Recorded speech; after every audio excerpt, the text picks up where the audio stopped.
Hey everyone, it is Wind Down Wednesday with John and Melissa. We hope you guys are having a great week so far. We're having a good week. Our weather's been not too bad around here. We don't know where everybody else lives, but our weather's been a little decent. So anyway, but this live is about how to cope with narcs ruining special events. And you've all been there. I mean, birthdays, Valentine's Days, anniversaries, Christmas, vacations. What special occasion have they not ruined? My God. I remember, this is one that really just, this triggers me. I remember one Christmas, and it was the last Christmas my mother was alive because she was sick. And so this was a special Christmas, and it was our tree trimming event. So we had my son, who was 18 from a previous marriage, and my ex-narc had 3 kids from his previous marriage, and they were younger, like, I don't know, 6, 10, and 12. And like I said, my son was 18. And we had his mother at my house, we had my mom at my house, and we're making this huge dinner. Well, he was supposed to take his 3 kids to the Christmas farm to chop down the Christmas tree. They've never done it before. They were so excited about it, and they were gonna do hay rides and drink apple cider. And we're making this big, huge feast, and we were gonna, trim the tree in the living room after dinner. Well, it started getting later and later and later, and I'm texting and calling and texting and calling, and he's not answering. He's not texting me back. I'm getting a little panicked, and all of a sudden the kids start getting really upset because it's starting to get dark, and they're like, "Where's Dad? How are we going to get the tree?" So my son, who was 18, had a truck. He goes, "Mom, I'll take the kids to the Christmas tree farm. We'll get the tree. I'll take them hay riding, apple cider, and all of that. We'll come back with the tree so the evening's not ruined. I don't know where, stepdad is, but I don't want to ruin it for the kids." So he left with the kids. Probably 30, 40 minutes later, my ex-narc comes home, and he had been drinking. And of course, he blamed his lateness on a business meeting that I knew was a lie. He didn't have a business meeting. So he wanted to know where his kids were. And I said, my son took them to get the Christmas tree at the Christmas farm because they were looking forward to it. You didn't show up on time. This is tree trimming night. And so he didn't say a word. He just walked outside. Now, we lived in a home that had a huge driveway, very steep, from the road all the way down to the house, very steep driveway.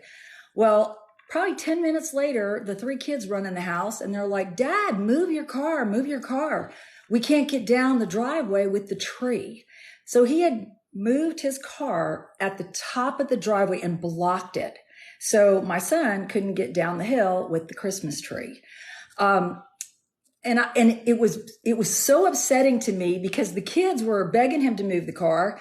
He didn't want to move the car. He said it may freeze. We live in Georgia. It really doesn't freeze, too much here.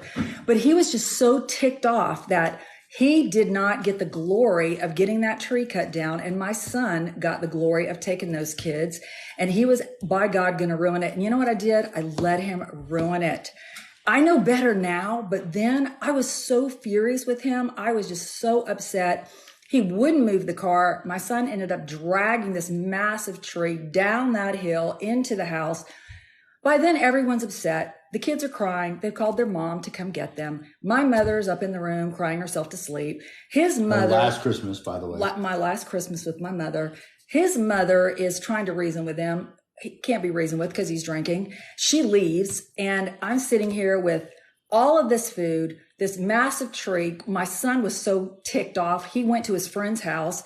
So I had this tree in my front lawn.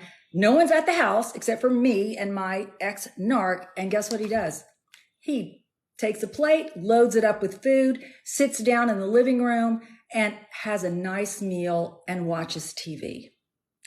Destroyed my last Christmas with my mother. And I freaking let him do it. And that's kind of what we're here to talk about is you can't let him do it. You've got to think it through because it ruined it for everyone. And what I should have done is just help my son move that tree into the house, got the kids involved, put it up, and just moved along like normal, just had dinner and just ignored him, took that attention off of him, but he totally screwed it for all of us and we fell for it. And that's what they do. They destroy your event. So I'm going to let John talk about one too, because one of the ways that they destroy events is they are hypercritical of you while you're trying to host an event or, have people over. So I'm going to let him talk about some of the things that he went through with his ex-narc. Yeah, please be sure to put your questions in the chat. We're getting lots of people coming on right now. So please, we'll get to them your questions as quick as we can. My female narc, now if you haven't seen our 5 traits of a female narc video on TikTok, please go there. And we really lay out the 5 traits and we have skits about it. It's pretty awesome. So if you haven't seen that, please go there. But my narc had 3 things that she would do to ruin situations.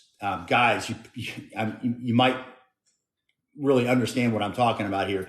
First of all, we were always late. If it was my event, if it was my dinner, my birthday, my business function, my reunion, my high school reunion, we were, 2 hours late for, ruined the whole thing for me. She was always late on purpose. Secondly, she was always, if I was in the middle of telling a story, I love to entertain. I was telling a story or a joke. She would interrupt me in the middle of my story and say, no, that's not what happened. It was this. And she would just steal my thunder every freaking time. And it would make me so mad because, we were having such a great time and they were my friends because she didn't really have many. And so it was my group of friends, but she would always find a way to try to belittle me in front of my friends. And, guys, all your friends are thinking, okay, well, who wears the pants in this family, right? I mean, it's so emasculating. It's so frustrating. And thirdly, I remember many dinner parties where we're sitting around the table, having finished our great meal. And she's the one that gets up and starts clearing the plates and washing the dishes while everyone else is laughing and enjoying themselves. Even if there was staff there to do that, she would make it her mission to make sure that everybody knew that she was involved with cleaning this stuff up because she didn't want to be around us and she couldn't add anything to the conversation. So she wanted us all to feel bad that she was in there working when she shouldn't have been. It brought the attention back to her, regardless if it was negative. It made people feel bad. Should I be up there helping her? So anyway, believe me, those are mine, guys. So I'd love to hear some of yours so that we can share them with other people here. Yeah, some of the things that we've learned about was if you're going to take your if you have to take your narcissist to a special event, take somebody from your posse. Take a friend, take a family member. Literally invite someone that you can trust because they are going to try to ruin your event. They're either going to give you the silent treatment. They're going to belittle you in front of your friends. They're going to hijack conversations. They're going to play the victim. They're going to do all these things that are going to take the attention away from you and away from you having a good time. So if you have somebody that you can take with you, if you have to take them, I suggest you don't take them. But if you can't get out of it, at least you have somebody that has your back, a friendly face, somebody that can literally talk you off the ledge, because when you lose it emotionally, they win. And that's what happened with me. I lost it emotionally. I was so upset about it when I should have just counted to 10, taken a breath, thought about my mom, the kids, his mom, tree trimming. But I was so furious with him because of his actions and how malice he was that I just fell for it, So you really, really have to take a moment, count to 10, or like I said, bring somebody along with you that you can trust, that can actually, be there for you. I love this comment. Thank you so much for this. They like to be loud and the center of attention, and they hit on your friends. Oh my God. That is the biggest douchebag move there is. Oh my God. But they do. A lot of female God. narcs cheat with your relatives and your friends. That's statistic. You can Google that because it's true. So that's the worst, man. It really, really is. Another thing they do, this is what mine did. He would act over the top. Like if it was, let's say it was my birthday. Okay. Now, many narcs ruin people's birthday. They pretend they forget. Then they get mad at you because you reminded them because they said they were going to do something for you or with you. And then all of a sudden they're like, I never said that. I didn't do that. And then all of a sudden they're like, well, the reason I'm not going to do it is because you're acting like such a biatch. So it somehow just flips around on you when this is your birthday. Mine would do these over the top celebrations. Now he treated me like crap behind closed doors. I mean, like crap. But in front of everyone, he wanted to be, oh my God, envied, the hero. So he would throw over the top things that I never asked for. It actually made me uncomfortable. I'm just not that type of person. And he knows I'm not that type of person, but he would make this party so, and it would all of these things that would happen. It would make him the center of attention. It would be some massive surprise.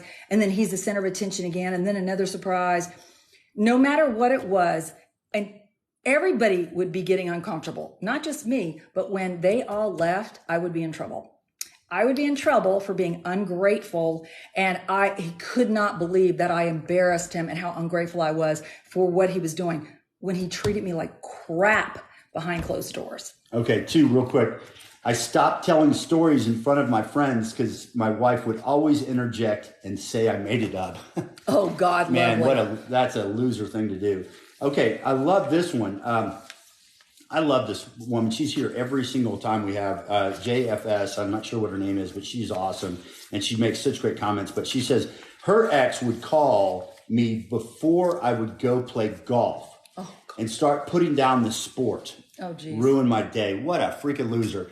And golf's a head game. It is. I mean, Oh you got God. to have your head in it. But what a horrible thing to do to someone that's out to go out there with their friends, probably a beautiful day, nice course, and go out there to enjoy themselves and to purposely belittle what they're about to do to make sure that you don't enjoy it.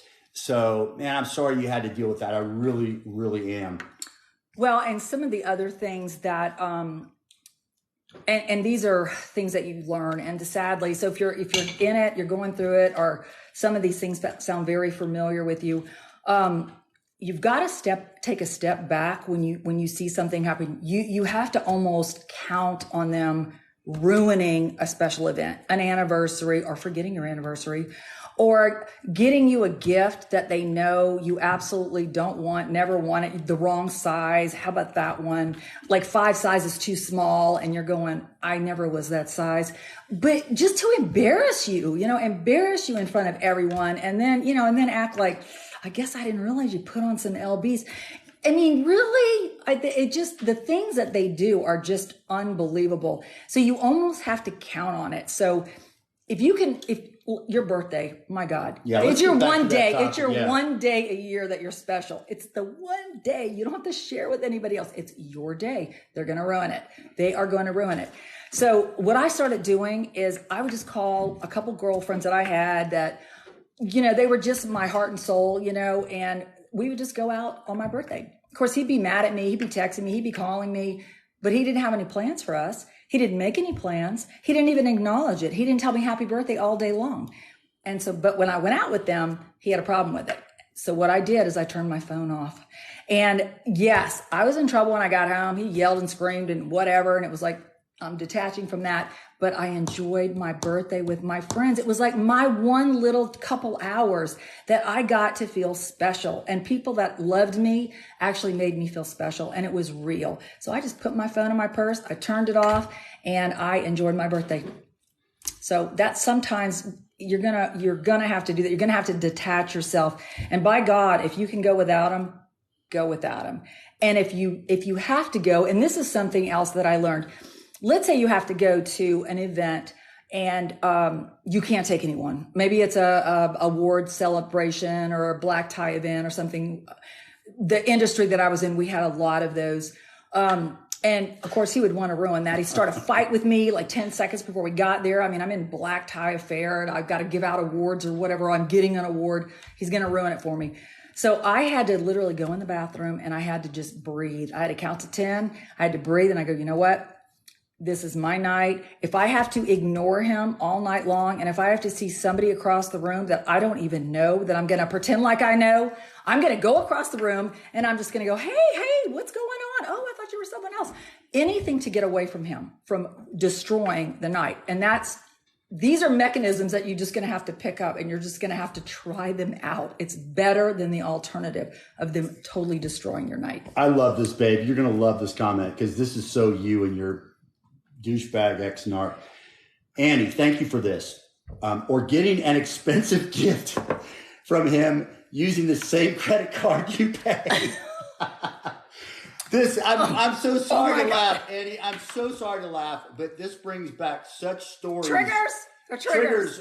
Melissa dated a guy who didn't contribute one. I married him. I didn't just date him. I married him. I'm sorry. Married this guy. I try to erase that. Yeah, I try to erase it too. Believe me, it cost me a lot of money. But this guy contributed zero in all the years they were married, zero. And he would be the big shot and drive the Lotus that she paid for, or charge these exclusive vacations on her credit card. So Annie, I'm so sorry that you're aware of this. Also, God. It's probably the most loser thing a guy can do is buy you an expensive birthday present on your credit card. And not tell you. It would be different if you wanted it and you were like, okay, well, I was going to buy it for me anyway. You can pretend like you got it for me.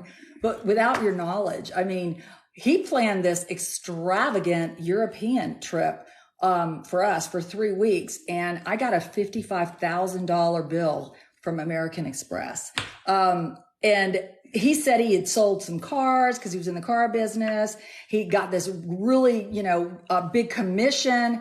I had no reason to doubt it. I mean, until I got the bill. And then he said, I'm going to pay that back. He said, well, the commission was late and I couldn't cancel everything. So I went ahead and did that. But once I get this money, then I'm going to pay that off. I have every intention to pay. Do you think he ever paid that off? No. When we divorced, I still probably owed like $14,000 of that money on my American Express card. We actually have a guy that just commented, what's wrong with that? All right, you're getting blocked, mister. I mean, come on, guys. Really? Come on. Even if you don't have money, you can at least do something special for a woman. Not everything we're talking costs about money. These are narcissistic tendencies, and what the tendency is ruining important days. Yep. That's what they do. Anniversaries, birthdays, Valentine's Days, what have you. Vacations. Your special events that are where you're getting awards, or, a reunion event or a family reunion or whatever it may be. Whatever is special to you, they make sure to go out of their way to ruin it for you. So what we're talking about with birthdays is that, here this guy goes out and buys a really expensive gift using her card. I mean, that's a total douchebag move. And like I said, if you're not doing well financially right now, I mean, a lot of people aren't. That's okay. That's not really what a woman cares about. No. She wants honesty, just something. Sincerity. Yeah. So, he was. I hope he was joking when he said what's wrong with that. He probably was, and I've thrown him under the bus. And I'm sorry if you were kidding. I really am. But I just had to call that out. Well, and they can't stand events that they're not the center of attention. We know that. I mean, so if that event is not about them, then they are absolutely going to ruin it. And they'll do it in like really sneaky ways. Like sometimes they'll do it where they're playing the victim. Like they're not talking to anybody. They're in the corner. They're just being very quiet and isolated. And then, of course, what do people do? Go up, hey, what's going on? What's wrong? And then, of course, it'd be some sob story about, a relative that has just found out had cancer. Bullshit. It was bullshit. But he would use that. And so then all of a sudden, I'm like, where is everyone? And they would be all circled around him listening to a fake story about a relative that didn't even exist. But it made him the victim, and he had this little group over there feeling very, very sorry for him. So he turned himself into the victim. And And that's what really makes you mad, because then what are you going to do? Go running in and saying, liar, liar, you don't have that. I mean, really? You're not going to do that. You're going to be furious in the car going home.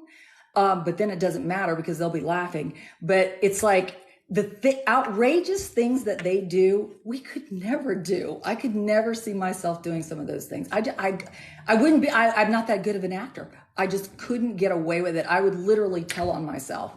The guy keeps chiming in. He said she married him. He couldn't have been that bad. Dude, you have no clue what you're talking about. He wasn't bad until I married him. That's what narcissists do. Gosh almighty. Yep. Narcs are all about, and listen, he thinks I'm fixated on your relationship. We both had relationships with narcs.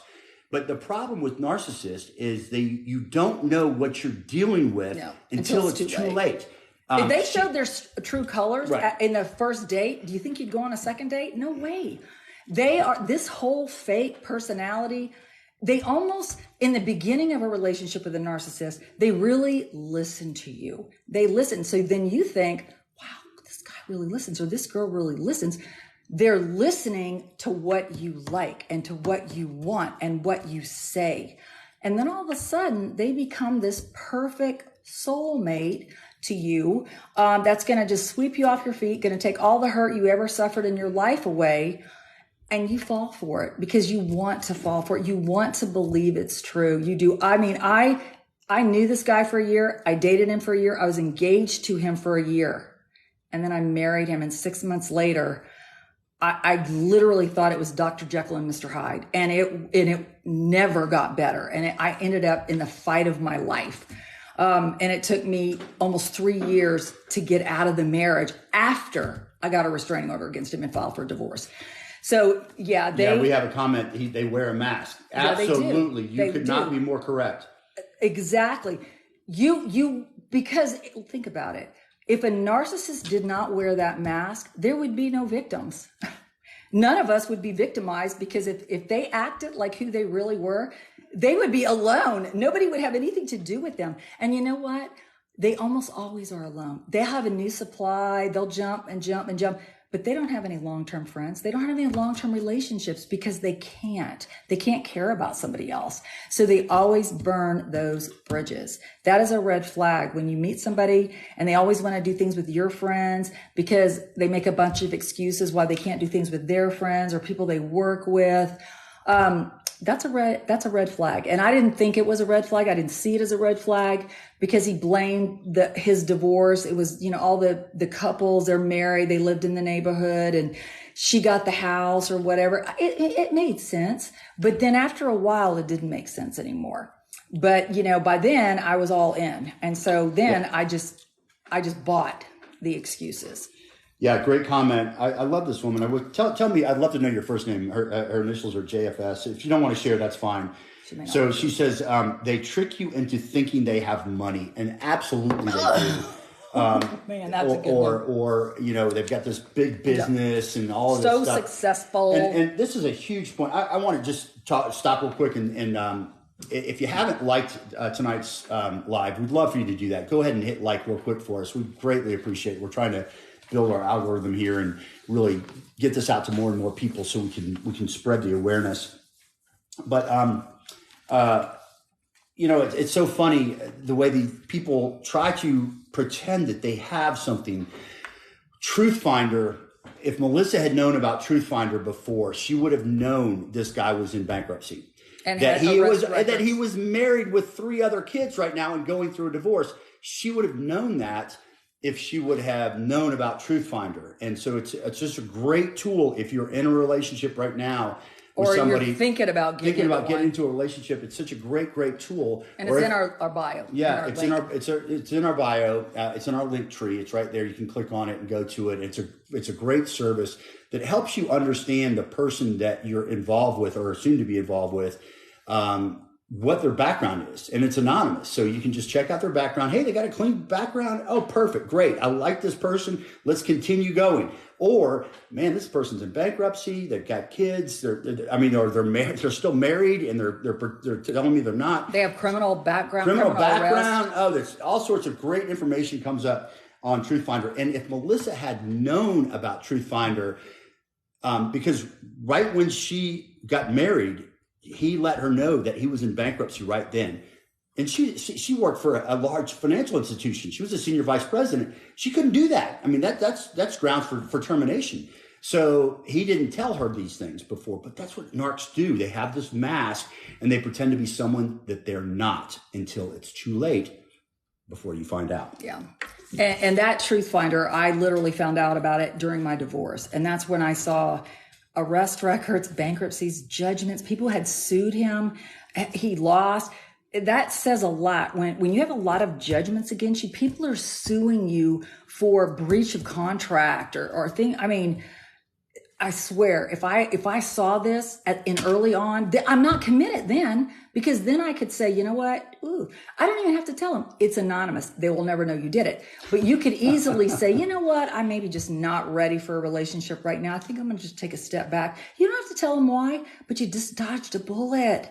Because if somebody has that kind of background, oh my Lord, that is who they are. That's their character. So it would just get worse from there. And it totally got massively worse. I think this is the last comment I'm going to have to take from you, David. David! He said, sounds like a bad judge of character. Dude, you really have no clue. And I hope that you're here just trying to understand and learn. It's not a bad judge of character because you're not judging someone on their character. They're pretending to be somebody totally else. How would you know? They're living a huge lie. Yeah. They're hiding things from you. The fact that they're married already, or that they're going through bankruptcy right now, or that they have a criminal background. They're not telling you any of these things. They're not sharing any of this with you because they want you to believe the lie so that you will marry them, so that you become their new supply, so that you can support them. And it's not just financially, it's all sorts of other things that narcissists need you to support them with. But financially is a big, big part of it, especially for people that have done well or can become targets of these people. We have many clients, male and female, that are going through the same situation. So please don't belittle the problem. It's abuse, okay? It's not a lack of judgment. No, you know what it is? It's a lack of having a crystal ball, and we don't have it. Otherwise, we'd have all won the lottery and not that one person in Florida. So no, you don't, when you're talking to someone, you just, because if you're a normal person, you kind of take them at face value. Now, if things start not making sense, you might question things, but narcs are very, very, very, they're very creative. They're very crafty. They're very sneaky. And so they've been around, they've done this before many times. And so they know the game. They know the game, and they definitely know how to snow you. And sometimes you find out early on, and thank God, and you have a chance to get out without too much damage. But other times you have a child with them, or you marry them, and then you're linked to them, and it's not as easy to get out of that relationship once there's a legality between you, children, marriage. It makes it a lot more difficult. So just the red flag series that we do is a biggie, because we're actually doing one that's red flag versus green flag. So you kind of look at it, hey, this is what a narc would do, and this is what a normal person would do. It's a big difference. And it kind of lets you, especially when you get kind of brainwashed and you're in it so deep that you forget what a normal relationship might look like, but you can get out and you can have a normal relationship. It takes a lot of effort, and it takes a lot of courage and determination to get your freedom back. And it's not a good journey, and it's not a good battle to have to go. I wouldn't wish it on my worst enemy, except maybe my ex-narc. I've got a couple of questions. People are asking what the website is. We'd really appreciate it if you go to our TikTok channel, V2W. Our TikTok? Our YouTube? Victim to Warrior. Go to our profile. When you click the link in our profile, it'll take you to our link tree. And the Truth Finder, it says click here for Truth Finder. Please use that link if you're going to check out Truth Finder. We'd really, really appreciate it. And that'll drive you to their website and give you all the information you need there. So please go to our TikTok channel. If you haven't been there yet, please go there and follow us. We'd love it. We've got new videos coming out every day, and some of them are kind of enjoyable to watch. So thank you so much for that. Well, and our series and our videos are always about true life things. So we replay things that actually happened in our previous marriages. So sometimes I get to play the narc and sometimes John gets to play the narc. So it takes a bit for us to get through these videos. It really does, because when you're the narc, it's really hard to be a narc if you're not a narc, because you're really nasty. You're nasty and you're mean, and it's hard to believe people actually do these things and say these things, but they do. And it's very damaging, and it's very manipulating, and it's very toxic. And it can cause a lot of mental issue, physical issues. I mean, it can make you sick. It really can. The anxiety and the stress. It's really absolutely a horrific abusive thing that you can get yourself involved in if you're with a narcissist. So it's, that's what this channel is about, is helping people recognize it and also helping them recover, and move on, try to get their life back, because you deserve it. You deserve happiness. I love this comment. Again, good people don't expect their partners to turn out to be living monsters. Exactly. And that's absolute. We're logical people, and we feel like we're dealing with other logical people. So, I don't know if you heard my story, was on TikTok about a week ago. And when I went to my ex-narc and I said, look, we've made a mistake, let's get a divorce. We'd only been married for 6 months. I mean, the mask came off, I knew right away, but we were already married. And guys, it's men and women. It's difficult at that point, because then you're legally bound. Everything is joint, right? It's not like, hey, this was my house before, now it's our house. It's just a whole different type of thing. So, but when a logical person is communicating with another logical person, we feel like we're communicating. But the narc, when you say something logically like, hey, it's time for us to move on, it's time to get a divorce, well, that's when the war starts for them. They want to destroy you at that point. And that's when the smear campaign starts and all the horrible things that come with it. So, I really appreciate what she just said. When we're dating and we're in a relationship with someone, and when we get married to someone, we certainly don't think they're going to turn out to be a monster, which they eventually do, but they're hiding that from us. And that's what they do. Narcs are so good at that. That's what they do. If we knew what they were, we would never get married with them. We wouldn't get into a relationship with them. But that's what they do. They hide it. They wear that mask. So. Well, and I saw a couple comments about someone's son either being a narcissist or with a narcissist. We have a series coming up on family narcissists and how it tears up the family dynamics, because it really does.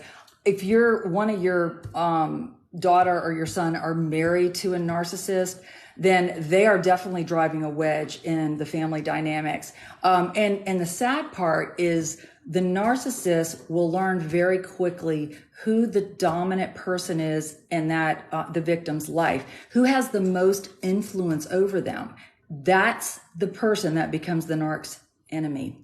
And they will smear that person. They will start drama, lies, fights. They will literally turn their spouse against the person that they loved the most and that was the most supportive of them. It's heartbreaking. We have clients that it breaks my heart. It really, really does, because it's very difficult when someone doesn't want to see the red flags. It's very difficult for you to tell them the red flags, because the narc is basically using that against you. So it's hard. And the only thing I can say is, which is what I've said to a couple of my clients, is you just have to be there for your whoever your relative is that's with the narc. Just tell them you're there to listen to them. If they need to talk, that you love them unconditionally, that you're there. That's all you can do, is reassure them, because the more you try to tell them their partner is a narcissist without them recognizing it for themselves, the more the narcissist stories sound true to the non-narc. And the narc spouse will drive your son away from you. Yes. That's happened to one of Melissa's clients Two right of them, now. yeah. Two of them. It's heartbreaking. Where the wife is turning the son away from the mom. And the more the mom fights to try to have her son realize it, the more the covert narc daughter-in-law plays the victim. And the son is now looking at his mom as a control freak. And why are you trying to control us? And why are you trying to tell us what to do in our marriage? When she is literally watching her son get torn away from the family, isolated, torn away from his friends, where the only person in his life is the narcissist. And that's the most dangerous place you can be, is isolated and completely alone with the narcissist, because then they're your only outlet. Right. I have another comment here, really Bev. sad. The narcissist is my son. How do I deal with him? Because, do they still live with you, or Yeah. So is your son living at home and a narcissist? So let's talk about a couple of things here real quick. We've got some great resources. I haven't mentioned those yet, but these are absolutely made for you. If you're just really, starting to explore this whole thing, you have a narcissist in your family, but you don't know how to deal with it. Please go to our bio, and there's a link there. And when you click on the link, it shows you all of our resources, our free masterclass, our ebook. Melissa's got a phenomenal Facebook group, which is all about support. Private Facebook group. Newsletters every Saturday that go out to help you deal with this sort of thing. And so all of these things, and an online course too, that really kind of helps you. That's a long-term. That's a long-term thing. Recovery. But just when you're dealing with your son, you've got to understand what it is, what you're dealing with, and how to deal with it. And so any of these resources can help you understand it better and help you understand how to navigate this, because you're not really in that that spousal relationship where there's a divorce and all that kind of thing. It's with your son. So it's going to be all life, your whole life. Yes, you're going to have to learn how to deal with this. And that behavior doesn't change. And that's the sad part, is this behavior, this personality trait is inside them. It's not going to go away. And very, very, very few narcissists actually seek help and say, something's wrong with me. Normally they're forced into it for some reason or another, maybe drug abuse, alcohol abuse, the court makes them do it. And then they get diagnosed with narcissistic personality disorder. But it's extremely rare that a narcissist actually recognizes that they're a narcissist, because they think everyone else is wrong. They think everyone else is against them. Everyone else is doing them wrong, or they're superior. I mean, they can either be a covert or a grandiose narcissist. So if your son has isolated himself, he might be a covert narcissist, where they play the victim a lot. They're passive aggressive. They're not as obvious as a grandiose narcissist, but they still have the same personality disorder. And it's not something that medication or anything like that can help. It's almost like the way you relate to them and the way you deal with them. And that's the hard part, because you know what's going on.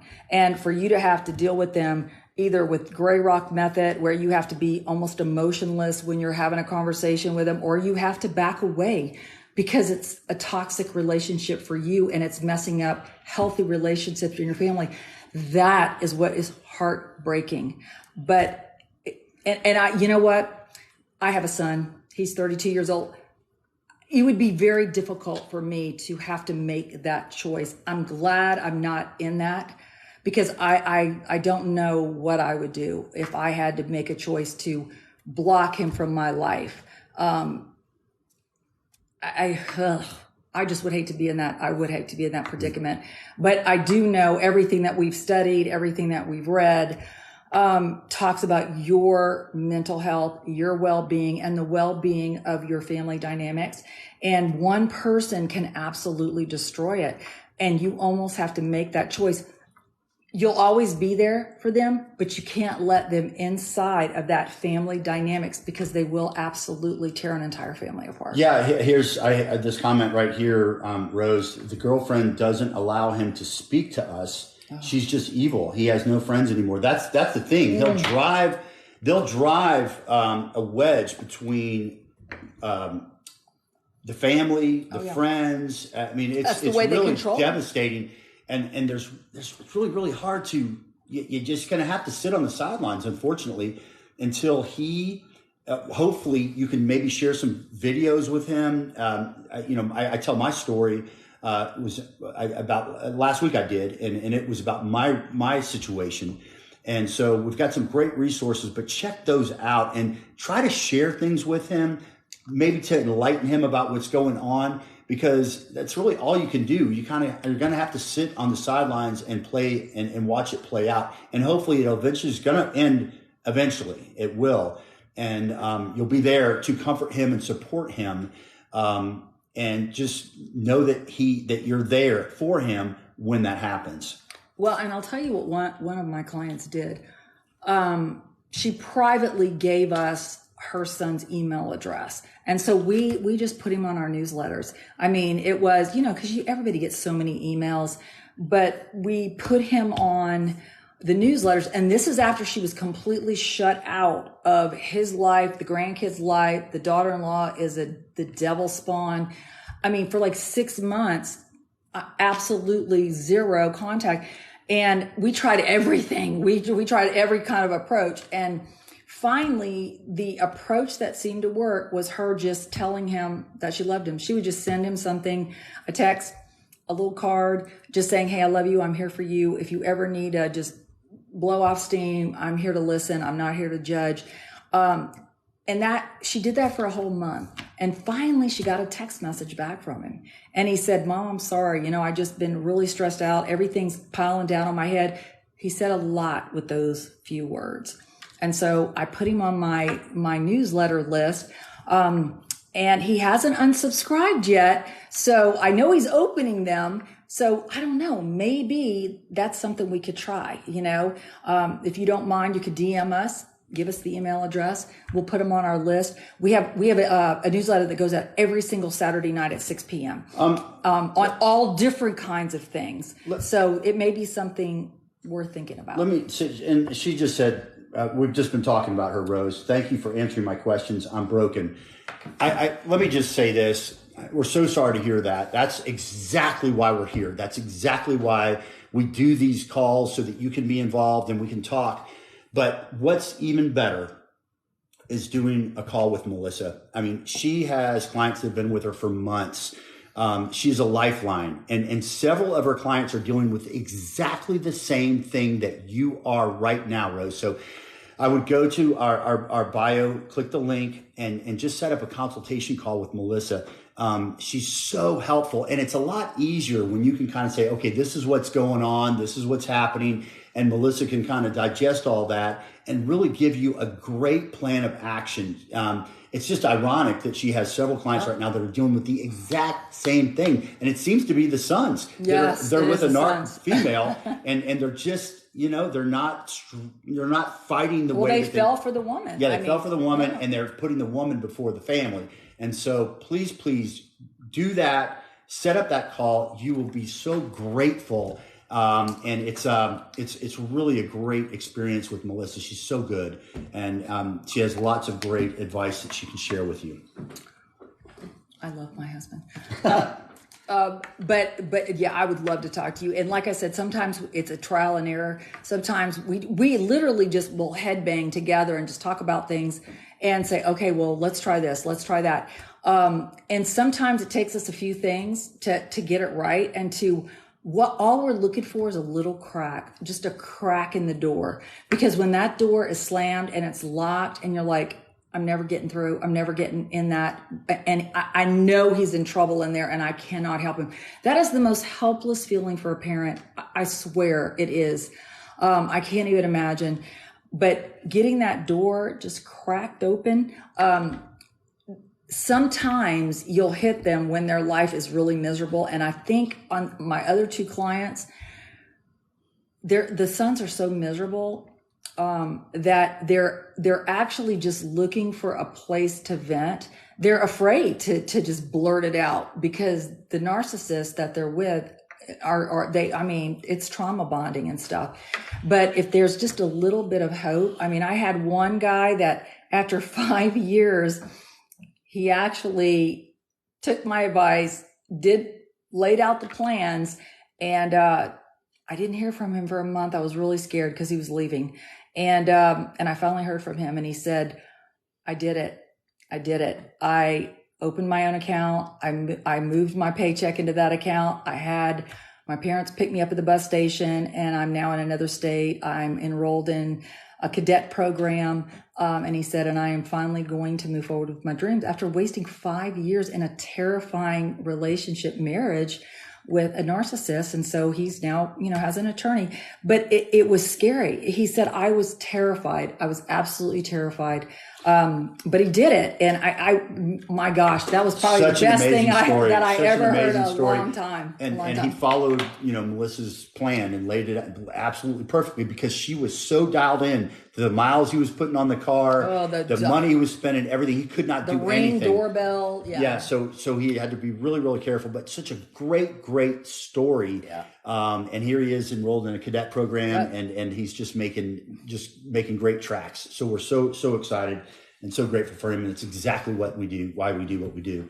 So, and I'm so grateful for some of these comments here. So much, especially when people are dealing with kids that are narcissists or in a narcissistic relationship. It's so gut wrenching and so hard to deal with. And because you're helpless. Yeah. You're absolutely helpless when it comes to, especially when they're married and if they have kids, because they will weaponize the children. They'll weaponize the grandchildren. And that's really cruel, because children are sponges. And when that's the life they're seeing and that's the life they're living, they're absorbing that. When they're that young, they don't know any different. And if that's all they see, how could they possibly grow up and not think that that's normal? So but narcs don't care. They don't care. They don't care about anything. They don't care about anyone but themselves. So as long as they're getting what they want and what they need from their current supply, they'll keep the current supply. The minute that supply dries up and fails to meet their expectation or fails to do what they are instructed to do, that's when they start looking for somebody else. And it's inevitable. Even if they don't divorce the supply, they have girlfriends on the side, which is really sad, because they're still getting what they want from you, or they don't want to give you what you deserve in a divorce settlement. So they're just going to keep you hanging, even though they're over here on the side with somebody else, and you're left, dealing with the crap at home. So yeah, and I want to make really sure sad. This story that we were just talking about, it's a young man, and he's a sharp guy, and just got totally sucked into this whole thing. Was actually raising this female narc's daughter while she was at work, and he was stuck at home. He couldn't do anything, no car. He only could use hers, and she would check the mileage. I mean, it was a horrible situation. So guys, this can happen to us. It happened to us. It absolutely did. And he was ex-military. Ex-military. And so, we just have to learn from it and move on. And the most important thing, we have to let go of the regrets. I dealt with that for several years. I was so mad at myself for falling for this shit. I was so upset. And that I knew, looking back, that I should have paid more attention to these red flags, but I didn't until it was too late. And so the narcs are typically looking for strong people, successful people, because they don't want a supply that can't do anything for them. Right. So they don't have anything to give. Right. So we're all targets of this. Yeah. And so I think the most important thing, the part of recovery that's so important, is we've got to learn to let go of those regrets, give ourselves a break. We learn from it. It'll never happen again. We can't let it happen again. We have to learn from it and become stronger because of the crap we went through, and then find something better, like fortunately I was able to recover and grow stronger and become the man that Melissa wanted to marry. And if I had wallowed in all that regret and all that trust issues I had, we would have never gotten together, and we wouldn't have this amazing relationship that we have right now. So if you are struggling with recovery right now, if you're out of this situation and you're struggling with recovery, we have a phenomenal ebook that's specifically, it's the survival guide about recovery. That's all it is, really helping you understand the daily steps that you need to take every single day to recover. Support group, meditation, all the journaling, all these different steps that are included on a daily basis to help you recover and move on with your life. Put this up. I remember we had someone here Sunday night, and she's like, I've been so upset. I haven't got off my sofa for 3 years. I'm like, your life is wasting. This narc ruined your life and continues to ruin your life, even though you're not in that relationship. So he's on to a new supply. Yeah, you have to and move that's the on. sad part. Is like when you're no longer with your narc, you're in a new chapter in your book. But if you let them into that book, they're still there. It's like they ruined your last book. If you don't get them out of your head, and that's the first place you have to get them out. And there's a comment here about being hoovered back. Oh my God, they will do that. They don't want to lose. So if you finally have enough nerve and you're the one who leaves, to them, that's a loss, and they're not going to handle that well. They will hoover you back. And my God, I went back 3 times. Every single time, it was worse than the first time, because I believed his lies. I believed he relapsed on alcohol. He's now in a treatment center. Every single thing he told me kind of made sense, but it was very, very, very soon that these stories didn't make sense anymore. The temper was there. The impatience was there. So it happens very quickly when you go back. So the hoovering is something that's a red flag. This is what I want you to do. I want you tonight to get out a piece of paper, and I want you to write down every horrible thing your narc did to you that made you leave. Every detail, write it down. Relive that pain. I want you to do that. I want you to relive the pain. I want you to write it down, because I want you to understand, if you go back, everything you wrote down is going to happen and worse. So when you feel that anger and that pain and that hurt and that heartache and that disappointment, and then it was so bad that you left, or they discarded you, thank God, but you were free. Going back, every single thing you wrote down is going to be that and worse. You'll have to add things to that list. So if you don't want that again, then you have to block. You got to block them, because you have to get them out of your mind. You got to get them out of your head for them to get out of your heart. And I promise you, you have to do that. Yep. And she did. She said, I didn't answer his phone call. It went straight to voicemail. Good. His number is blocked. You go, milkshake mama. You go, girl. I love that. And you sit there and you write down all those nasty, horrible things he did to you, because all that hoovering bullshit. Don't think that's going to be the last call you get from him either. No. That's why you have to block them. Don't go on their Facebook. Don't go on their social media. It's none of your business what they're doing. And the thing about it is they're doing it to someone else, not you. And that's a good thing. So you almost have to relive the heartache to not go back. I've got, this is great, babe. I feel so bad for this person. Can't block them when you have one child together. So what do you do? Okay. Thank you so much for this question. If you're married, then communicate. I know you can either communicate through your attorney or email, or this parent app, I believe, and I've heard a lot about it from my clients. Don't meet them in person when you do the switch, okay? Either go to a public place, bring someone with you. This is the thing that you've got to cut with that narc, is any emotional contact.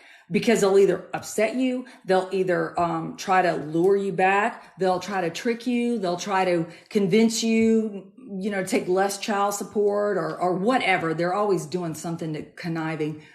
But the less emotional connection you have with them, the easier it is to manage those emotions.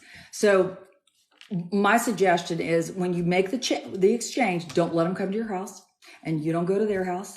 You meet at a public place. If you can bring somebody with you, do it, because they'll be sitting in the car. Your narc's probably not going to act up in front of somebody else, but the interchange is not emotional. It's okay.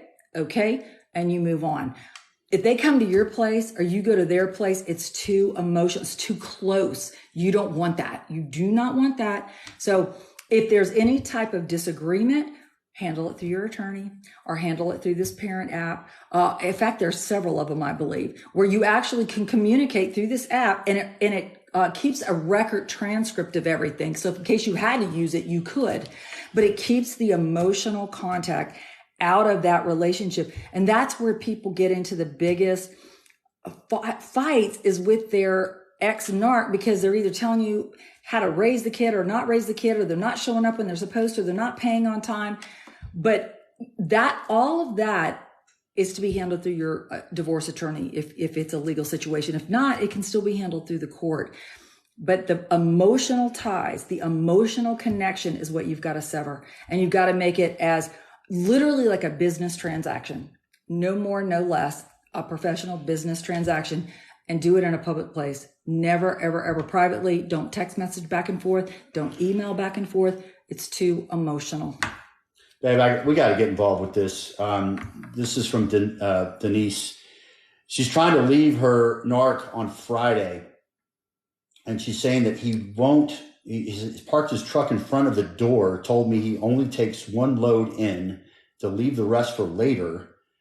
And then he says that he's been getting really angry with her lately and won't let her rent a truck to move her stuff out of his house. And I keep telling her you have to call the police. She needs to call the police, or this sounds really scary. And I don't. This is really kind of, we don't get into this domestic violence thing. No, if there's physical violence, I don't know if there is yet, but it sure sounds like this guy's a loose cannon. Well, I know, and I know Denise. And you have till the 21st. Remember that. But you have to get the police involved. A police escort. You can call a police escort, and they will absolutely sit there, and they will be a referee or witness to the moving out. So he can't block you. He can't change the locks. All of that is illegal. Just get the police to come and help you, because I do believe he's not going to be a bully in front of the police. And that's what you're going to do. If he is, he'll go to jail. Exactly. And he'll go to jail. So you just need a police escort to get you into the house. If you have to call him 5 times, go in, get some boxes, and then leave. At least it keeps it neutral, and it's not going to erupt into anything where he's going to try to lock you out of the house, because you can't do it during the 30-day notice. But you need to call the police. I mean, don't play his games. Yeah. Get a police escort. You can get your stuff. A chaperone, or whatever you want to call it. So yes. A lot of folks here. And look, if you haven't yet, please like this. This chat or this live. We're really so excited about how many people are here tonight and how much great information we were able to share with you all. And we've seen a lot of the same names over and over. So please like this if you haven't yet. And follow us on TikTok if you haven't yet. We've got so much great information, and our YouTube. We have a channel. Financial series coming out. Yes. Yeah, I almost how to keep your financially recover and protect yourself. That's coming out September 1st. So we've got that coming out. So stay tuned for that. And we also have our Solution Sunday, which is our live event on Sundays at 7 p.m. Eastern. Sunday Solutions with John and Melissa. And that is any question, no matter what it is. We'll answer anything to the best of our ability, and it won't be a specific topic. So we want you guys to join us then too. But absolutely grab any of our resources. Like we said, there's tons of them on there, a lot of free stuff. Go to our YouTube channel. Our YouTube channel has longer videos, more educational videos, and a lot of free downloads. So please check out our YouTube channel. It's V2W or Victim to Warrior. Yeah. Either way, you'll find us. We have over 70 videos there, and some of them are 5, 10, 15 minutes long, and really go into a lot of detail on different topics. Yeah. So if you're searching for something, your kids or holidays or credit, how to get out of credit, all sorts of great videos there. So please go to our YouTube channel, and when you get there, please subscribe. We'd really appreciate it. Yeah, we would. And again, Sunday night, I know Melissa was talking about it. It's total Q&A. Yep. So bring all your questions, and we'll try to get to everybody's. It's Sunday night at 7 p.m. Eastern time. And whatever you guys do, DM us. If you've got a private question for us. Yeah, tell them how to do it. We've got a lot of people that still have questions that they want to ask. So how do they DM, babe? Why are you asking me? Okay. Well, I know through Instagram you can. If you want to, where's our media girl? Yeah, no, they can. Haley, where are send you? us a message on TikTok. Go to our TikTok channel. Yeah, send us a message. And send us a message or on Instagram. TikTok. Or you can go to our Instagram channel. Handles are the same. Yeah. Victim to Warrior. And go to our Instagram. If you haven't yet, we'd love. Or even our Facebook business page, which is also Victim to Warrior, V2W. I've seen some of you guys on the Facebook page, but definitely reach out to us anyway as far as that goes privately, and we'll definitely jump in and do whatever we can to help you out. Yeah, and if you're really in a bad spot and you need to talk to somebody, you can set up a one-on-one call with Melissa. She's really phenomenal with that. Yes.